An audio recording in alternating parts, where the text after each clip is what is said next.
Hello and welcome back to Pics and Portraits. I apologize for the sound of my voice. I am currently getting over laryngitis, but I wanted to get this out. About a year or so ago, we made a video on retail graveyards and the retail apocalypse that happened throughout the 2010s. We talked about several once popular stores that simply didn't make it, as well as the reasons or contributing factors to their decline, how e-commerce more or less gutted brick-and-mortar retail. Today, we're going to be following this up with a prequel of sorts, looking at how and why the landscape changed in the period preceding the retail apocalypse, so the late 80s through the mid-2000s. We're going to be covering a lot of consolidations, companies eating other companies, some different stores or trends that fell off, and others we may see soon make a comeback. This is going to be in line with the channel's interests, a lot of physical media stores, game stores, etc. Now, this video was requested by one of our patrons over at patreon.com/picsandportraits. This channel is not monetized. We are 100% viewer supported. In exchange, offer a ton of exclusive videos, other rewards as well, like requesting the topics of videos. So, if you like what we do and want to help make it happen, please consider supporting us. Patreon.com/picsandportraits. With that plug out of the way, let's get into it. In the previous video, we talked about the fall of Sears, but at one point the brand was synonymous with retail. To say it was a giant would be an understatement. It was the world's largest retailer up until the 1980s. A century earlier, in the 1880s, Sears popularized the idea of a mail-order catalog where consumers could purchase products out of a printed book and have them delivered to their home via mail. This way of business actually dates back hundreds of years. It was preceded in America by decades, and similar ideas were executed elsewhere, like the Eaton's catalog here in Canada. But because of their size and the amount of products offered, Sears ruled throughout the 20th century. In the mid-20th century, a new type of retail concept emerged that was a sort of hybrid between a conventional department store and a catalog service, the catalog showroom. These were businesses that occupied physical retail space but didn't really operate like a normal store. They were basically showrooms with a counter and some catalogs you could choose items from that would be retrieved for you from the back room, in some cases famously on a conveyor belt. Many specialized in jewelry, but they were not limited to it. Furniture and high-end consumer electronics like TVs, stereos were popular as well. Service merchandise was probably the most well-known catalog showroom. It was founded in 1934 as a five and dime, but converted into a showroom in the 1970s. A lot of catalog showrooms dropped off in the mid to late 90s. This had a lot to do with the rise of superstores like Target, Walmart. These stores offered similar products at a lower price. Now, here in 2023, we moved largely away from physical retail to more online, which in some ways is similar to the catalog, but there are drawbacks. You can't see or feel the product before it's delivered. If it doesn't meet your expectations, returns can also be a pain, which is why I feel like the catalog showroom is ripe for return in some form or another. There are already Amazon stores and brands renting retail space inside established stores like Best Buy, and as retail trends continue to shift, I can see many major retailers simply converting into a showroom model, where you can come, browse, pay, and have your products delivered right to your home. Next, I'd like to look at all the stores that at one time fell under the Transworld Entertainment banner. A lot of stores were bought up by this conglomerate, which some we've already looked at, like Suncoast and HMV, so we'll be skipping them here. It's also difficult to know exactly where to begin because of the way these companies or retailers cannibalize each other, but we are going to be starting with Camelot Music, founded in 1953. Camelot Music was a chain of record stores primarily in the American Midwest and Southeast, but they aggressively expanded into other markets with their various acquisitions like The Wall and Specs Music in the late 90s. At their height, they had 455 stores all over the states. Running parallel to Camelot was another record store empire, that of Musicland. Like Camelot, it was founded in the 50s and merged with other retailers, most notably Sam Goody, also founded in the 50s in 1978.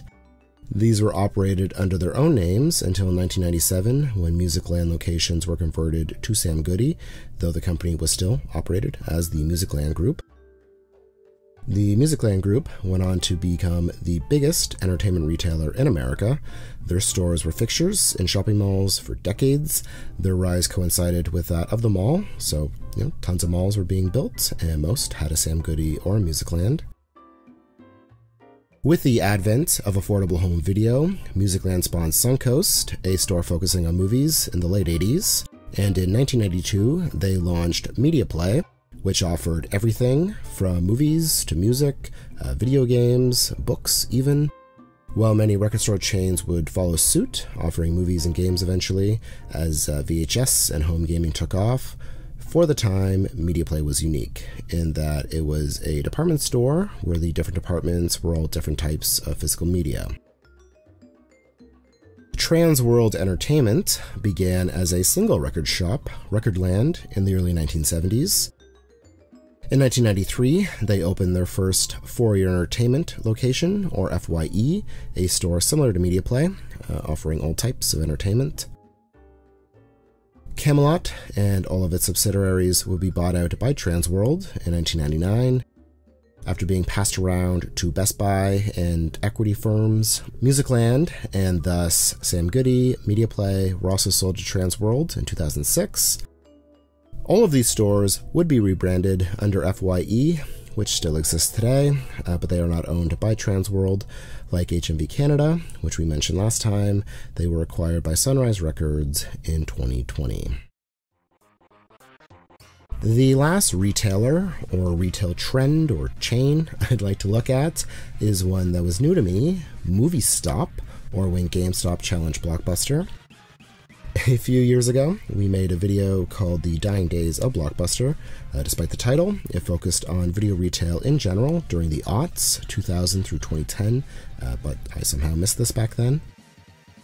Today, pretty much everyone plays video games, whether on console, PC, or mobile, but there was a time when this wasn't the case. Video games were considered something just for kids or nerds.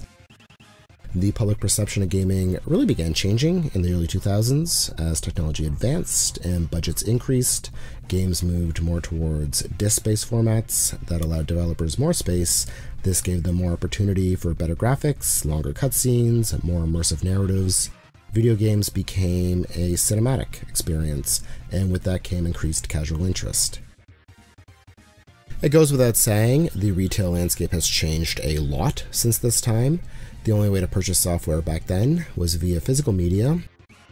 Most major retailers sold games, but there were also some stores that specialized in them, like Babbage's, founded in 1984. That was an early video game retailer, as was Software Etc., which was founded the following year.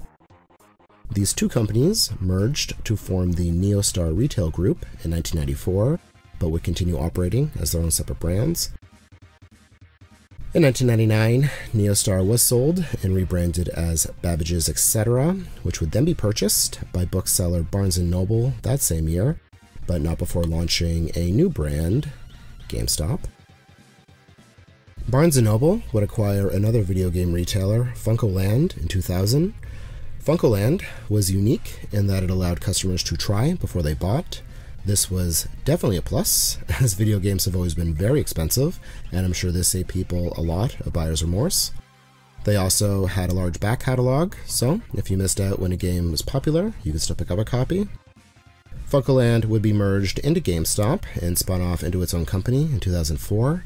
The next year, GameStop acquired another game retailer, EB Games, formerly known as Electronics Boutique, to become the gaming retail monolith it is today. In the early 2000s, Blockbuster aggressively expanded into the video game market. This was covered in the 2000s Video Store Aesthetic video I mentioned earlier.